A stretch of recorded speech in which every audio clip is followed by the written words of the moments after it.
Partygate rumbles on, and I think this is something that is going to very much stick with Boris Johnson.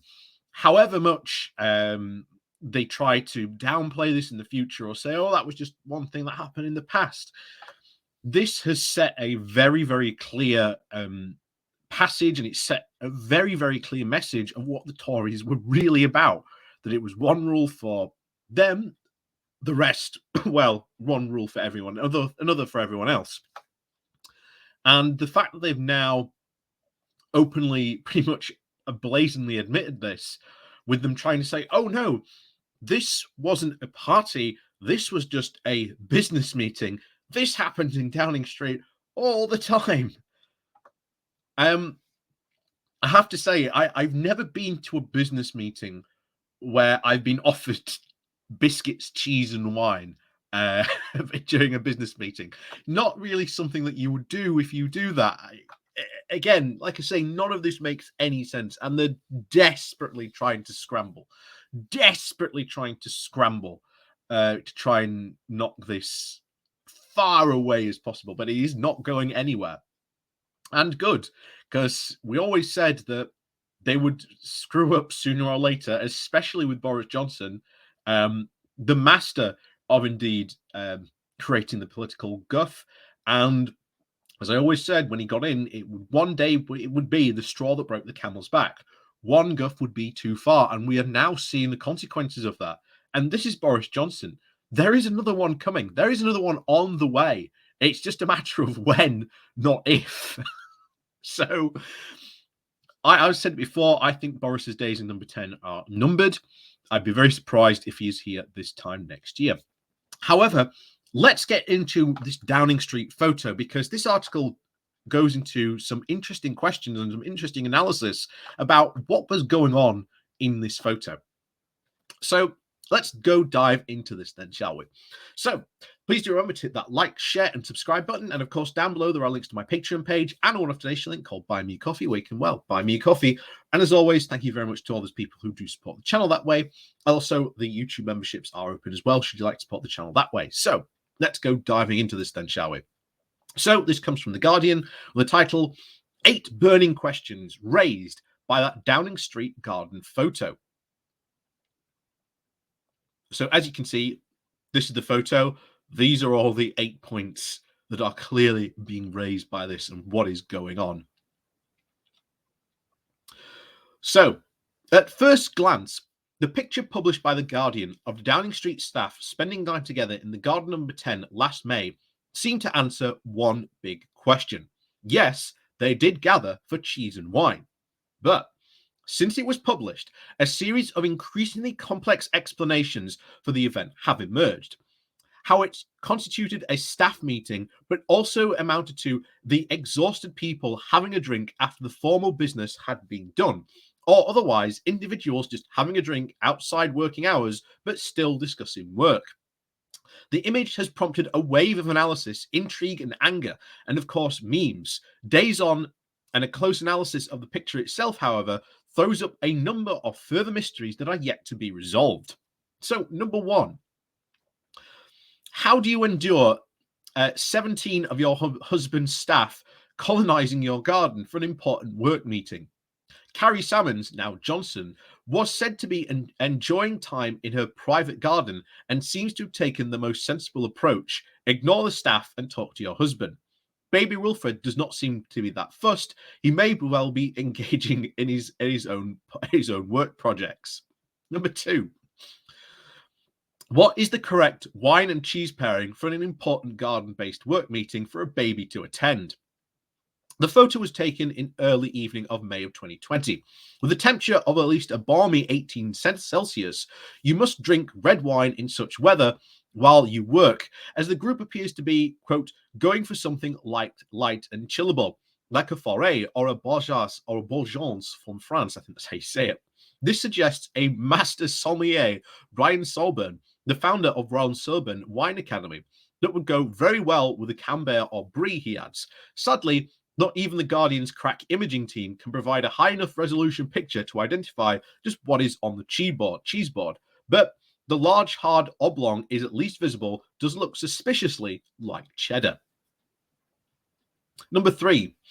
What is the man who appears to be the Prime Minister's principal private secretary doing with his arms?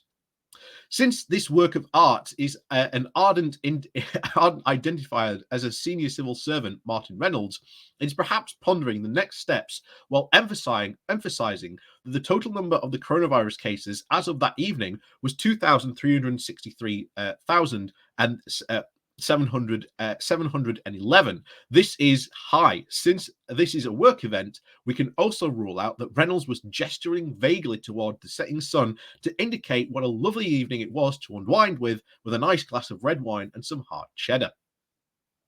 So, number 4. What is the man who appears to be Dominic Cummings thinking?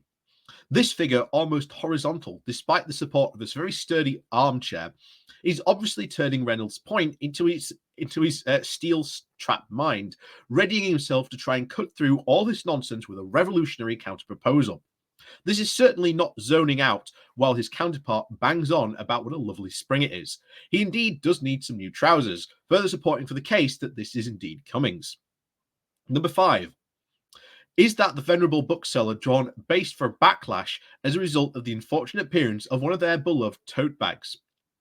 I'm going to double check on that with my elders and embedders, but I'm probably going to be a no comment from us, says a nice man who answers the phone at Dawn HQ, remaining admirably composed under the same sort of media pressure faced by the Pelton PR team over the same Sex and the City controversy.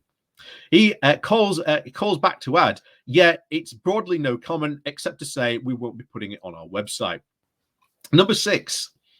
What is the medium number of work accessories required for a productive meeting?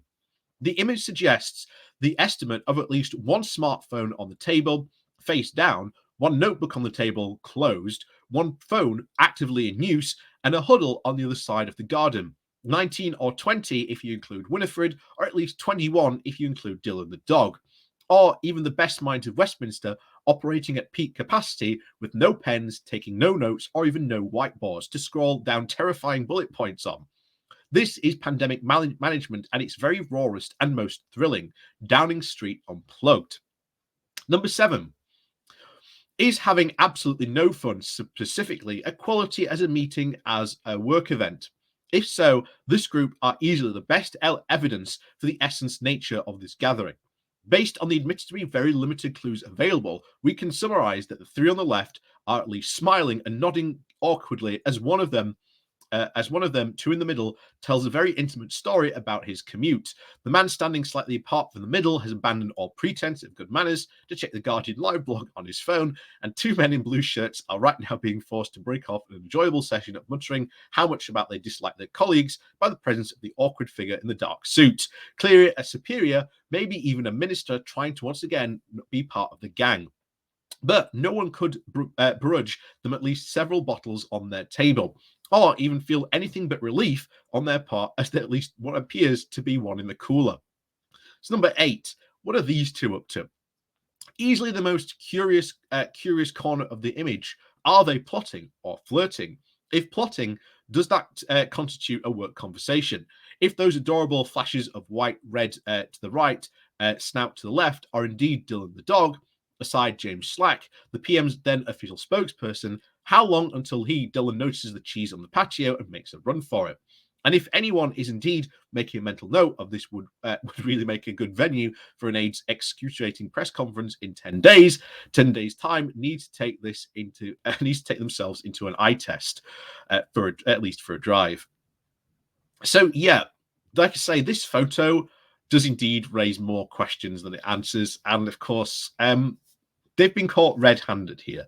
And despite how they might try and say, oh, this is just a work thing, it's just a business meeting, it's just a business meeting. It's like no business meeting I've ever attended, I'll tell you that now. I don't think anyone else who's ever worked in business would ever say what you are seeing here constitutes some sort of work meeting. This is clearly a party of some sort that is clearly going on. They got caught red-handed, and now they're trying to lie their way out of it. Are we surprised? Not at all. Expect probably more to start appearing quite soon. But As always, thank you very much for watching. Please do remember to hit that like, share, and subscribe button. And of course, down below there are links to my Patreon page and a one-off donation link called Buy Me Coffee, where you can, well, buy me coffee. And as always, thank you very much for watching, and we'll see you all next time.